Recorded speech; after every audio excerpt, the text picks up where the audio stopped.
ഞാൻ പറയുന്ന ടോപ്പിക്കുകൾ വെച്ചിട്ട് അത് എൻ്റെ ലൈഫിൽ സംഭവിച്ചുകൊണ്ടിരിക്കുന്നതാണെന്ന് ആരും തെറ്റിദ്ധരിക്കുന്നു. ഓക്കെ, ഞാൻ ചിലപ്പോൾ പ്രണയം പറയും, വിരഹം പറയും, അസുഖങ്ങൾ പറയും, സാമ്പത്തിക പ്രശ്നങ്ങളെക്കുറിച്ച് സംസാരിക്കും. അതെല്ലാം എൻ്റെ ലൈഫിൽ സംഭവിച്ചുകൊണ്ടിരിക്കുന്നതാണെന്ന് നിങ്ങൾ വിചാരിക്കരുത്. അതിൽ ചിലത് മാത്രമേ എൻ്റെ ലൈഫിൽ സംഭവിക്കുന്നുള്ളൂ. പിന്നെ പൊതുവെ ഇങ്ങനെ കുറേ ആൾക്കാരുടെ കാര്യങ്ങളൊക്കെ കേട്ട് മനസ്സിലാക്കിയതിന് ശേഷം സംസാരിക്കുന്നതാണ്. ഓക്കെ, അപ്പോൾ ഇന്നത്തെ സംസാരം നമുക്ക് കുറച്ച് അസുഖങ്ങളും അതിനെ സംബന്ധിച്ചിട്ട് വരുന്ന ഭവിഷ്യത്തുകളും പറയാം. ഉപ്പയ്ക്ക് സുഖമില്ലാതെയായി എന്ന് ഞാൻ പറഞ്ഞിട്ടുണ്ടായിരുന്നു. ഇതുവരെ എന്താ അസുഖമെന്ന് ഞാൻ പറഞ്ഞിട്ടില്ല. ഉപ്പയ്ക്ക് ലങ്സ് ചുരുങ്ങിപ്പോയി, ആ ഒരു പ്രശ്നമാണ്. ശ്വാസം സെൽഫായിട്ട് എടുക്കാൻ പറ്റില്ല. ഉപ്പ ഒരു ഓക്സിജൻ സിലിണ്ടറിൻ്റെ സഹായത്തോടു കൂടിയാണ് ശ്വസിക്കുന്നത്. അപ്പോൾ ഞാൻ ഇന്ന് ഹോസ്പിറ്റലിൽ പോയിട്ടുണ്ടായിരുന്നു. ഹോസ്പിറ്റലിൽ പോയിട്ട് വന്ന് ഞാൻ കയറിയതേ ഉള്ളൂ, രാത്രിയായി. ഉപ്പയ്ക്ക് ഒരുപാട് ടെൻഷനായിപ്പോൾ. സ്മോക്കിങ് കാരണം ഇത്രയും വലിയ പ്രശ്നങ്ങൾ ഉണ്ടാകുന്നു. മോളൊളിഞ്ഞു നോക്കും. സ്മോക്കിങ് കാരണം ഇത്രയും പ്രശ്നങ്ങൾ ഉണ്ടാകുന്നു ഉപ്പ ഒരിക്കലും സ്വപ്നത്തിൽ പോലും ചിന്തിച്ചില്ല. പ്രശ്നങ്ങളുണ്ടാവും, അസുഖങ്ങളുണ്ടാവും, പക്ഷേ ശ്വസിക്കാൻ മറ്റൊരു ഉപകരണത്തിൻ്റെ ഒരു സഹായം തേടേണ്ടി വരുമെന്ന് ആൾ വിചാരിച്ചില്ല. ദയവ് ചെയ്ത് ആരും ഈ ഒരു സ്മോക്കിംഗ് ഉണ്ടെങ്കിൽ ഉപേക്ഷിക്കണം കേട്ടോ. കാരണം നമ്മൾ കാണുന്നതാണ്, അതിൽ അനുഭവിക്കുന്നത് ഭയങ്കരമായിട്ടാണ് അനുഭവിക്കുന്നത്. ഒരു രോഗം അടുത്തതിലോട്ട്, പിന്നെ അത് പിന്നെ വാൾവിൻ്റെ പ്രശ്നമായി, പിന്നെ ഒരു ചെറിയൊരു പനി വന്നപ്പോൾ അത് നീർക്കെട്ടായി, ന്യൂമോണിയ സ്റ്റാർട്ടായി, അങ്ങനെ പോയിക്കൊണ്ടിരിക്കുക.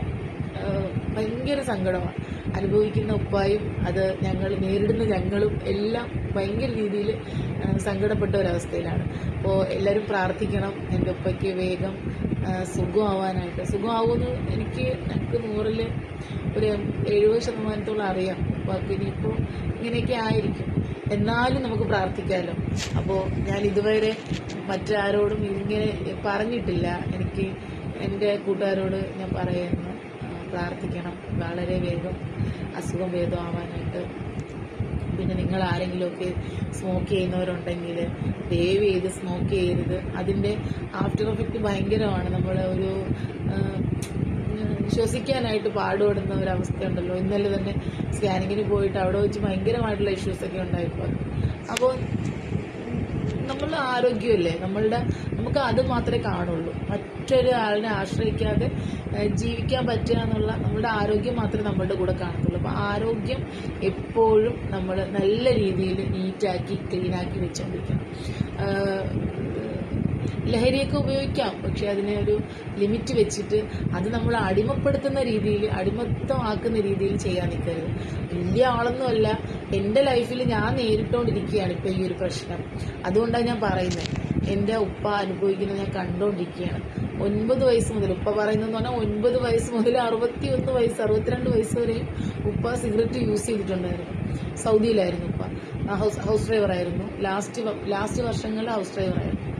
അപ്പോൾ ആ ഒരു സ്ട്രെസ്സും സ്ട്രെയിനും എല്ലാം കൂടി മറികടക്കാൻ വേണ്ടി ഉപയോഗിച്ച് തുടങ്ങിയത് ഭയങ്കരമായിട്ട്.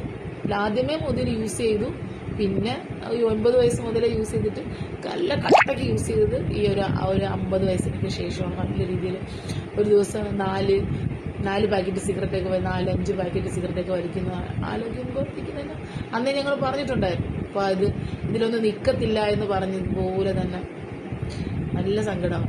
അതുകൊണ്ട് സിഗരറ്റൊക്കെ വലിക്കുന്ന എൻ്റെ കൂട്ടുകാരെ, എൻ്റെ സഹോദരങ്ങളെ, എൻ്റെ കൂട്ടുകാരന്മാരെ, കൂട്ടുകാരികളെ, ഇപ്പം അതും പറയണം, കൂട്ടുകാരികളുണ്ടെങ്കിൽ കൂട്ടുകാരികൾ, സ്വയം ശ്വാസം എടുക്കാൻ പറ്റാത്ത ലെവലിലാണ് നമ്മളെ കൊണ്ട് എത്തിക്കുന്നത്. ഒട്ടും നമുക്കത് സഹിക്കാൻ പറ്റത്തില്ല.